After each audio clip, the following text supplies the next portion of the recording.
One of the simplest ways to make a big impact on how your videos look is to just consider what's in your frame. Hi, I'm Dave Lisowski, video marketing strategist and owner of Foxwell Productions, bringing the info you need to save time, boost sales, and build relationships with video. With smartphones, it's so easy to just quickly take video. All you have to do is pull it out of your pocket, hit record, and you're good to go.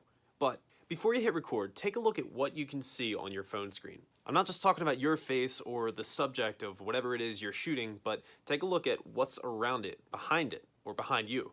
This is almost just as important as the subject because people are going to be looking at that when they're looking at you or whatever it is you're shooting. One of the most basic ways to improve the framing of your shot is what's called the rule of thirds. You may be familiar with this if you've ever turned on the grid option on your phone camera, where it puts basically 2 lines up and down right here and 2 lines across right here. Basically, use these as your guidelines to kind of line things up in your shot. If you were to lay a rule of thirds grid over me right now, you would see that my eye line right here goes right down this third and right across this third. There's some other stuff going on too, like this third, the bottom of my computer is right there and it's kind of falling in the top, as well as this shelf behind me is kind of going down here. You don't need to get this into it, but it's just stuff to consider when you're shooting. For whatever reason, it's just a little more pleasing when we're looking at something. If you've ever taken a photo that you really like of a landscape and you don't really know why, you may have used the rule of thirds and not even known it. Another big thing to consider is what's in your frame.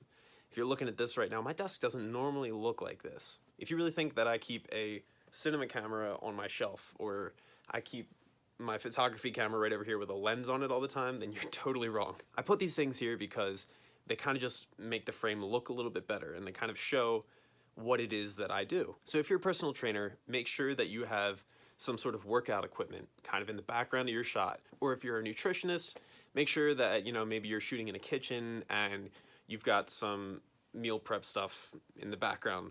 Can you tell that I'm not a nutritionist? Again, I'm including this with Smartphone Week because it is so easy to just quickly dive into video when you have just to press a single button and you're ready to go. But I urge you, take a second, look at what you're shooting, and make it look just a little tiny bit nicer. It doesn't take long. I'm going to be publishing an example video at the end of Smartphone Week using this tip and all the other tips that I've been talking about, just to kind of show you what you can make happen when you just put these into use. In the meantime, that's all I've got for now, but come back tomorrow and the rest of the week for some more smartphone tips. I'll see you there.